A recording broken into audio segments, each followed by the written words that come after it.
क्या है कर्म और किसे कहते हैं कर्म? गौतम बुद्ध की इस कहानी से जानिए कर्म का अर्थ। धार्मिक ग्रंथों और पुराणों में हमेशा ही व्यक्ति के कर्म की बात कही गई है, लेकिन क्या आप जानते हैं कि आखिर कर्म किसे कहते हैं और क्या है कर्म? गीता में नित्य कर्म, नैमित कर्म, काम्य कर्म, निष्काम्य कर्म, संचित कर्म, निषिद्ध कर्म आदि जैसे कई तरह के कर्मों के बारे में बताया गया है।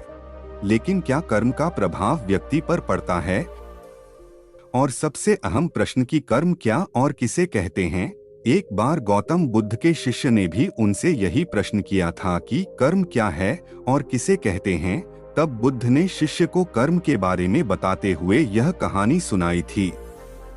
कर्म से जुड़ी गौतम बुद्ध की कहानी। एक राजा अपने मंत्री के साथ घोड़े पर बैठकर अपने राज्य का भ्रमण करने जाते हैं। राज्य भ्रमण के दौरान राजा की नजर एक दुकानदार पर पड़ती है और वह दुकान के पास रुक जाते हैं और दुकानदार को देख मंत्री से कहते हैं कि क्यों मुझे ऐसा लग रहा है कि इस दुकानदार को मैं कल ही फांसी की सजा सुना दूं। पता नहीं क्यों इसे देख मुझे इसे मृत्युदंड देने की इच्छा हो रही है।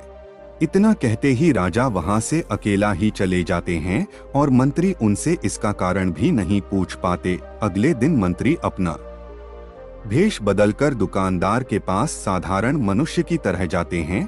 वह दुकानदार चंदन की लकड़ियां बेचता था। मंत्री दुकानदार से इधर उधर की बात कर उससे काम और हाल चाल पूछते हैं। दुकानदार कहता है, क्या बताऊं भाई, मेरा हाल बहुत बुरा चल रहा है। लोग मेरी दुकान पर आते हैं, मेरी चंदन की लकड़ियों को सूंघते हैं, प्रशंसा भी बहुत करते हैं, लेकिन खरीदता कोई नहीं है। मैं बस इसी इंतजार में हूँ कि कब हमारे राजा की मृत्यु हो जाए और उनके अंतिम संस्कार के लिए मेरे दुकान से ढेर सारी चंदन की लकड़ियाँ बिक जाए। दुकानदार से इतना सुनते ही मंत्री को सारी बातें समझ में आने लगी। वह समझ गए कि आखिर क्यों राजा के मन में इस दुकानदार के प्रति नकारात्मक विचार थे। मंत्री ने दुकानदार की बात सुन उससे थोड़ी चंदन की लकड़ियां खरीद ली। लकड़ियों की बिक्री से दुकानदार भी खुश हो गया और तुरंत मंत्री को लकड़ियां दे दी। राजा के पास पहुंचकर मंत्री ने उनके कहा कि आप जिस दुकानदार को मृत्युदंड देने की सोच रहे थे, उसने आपके लिए भेंट स्वरूप चंदन की लकड़ियां भेजी है। यह सुनते ही राजा खुश हो गए और सोचने लगे कि बेवजह में उस बेचारे दुकानदार के बारे में बुरा सोच रहा था। राजा ने मंत्री से चंदन की लकड़ियां लेकर सूंघी, जिससे बहुत ही अच्छी सुगंध आ रही थी।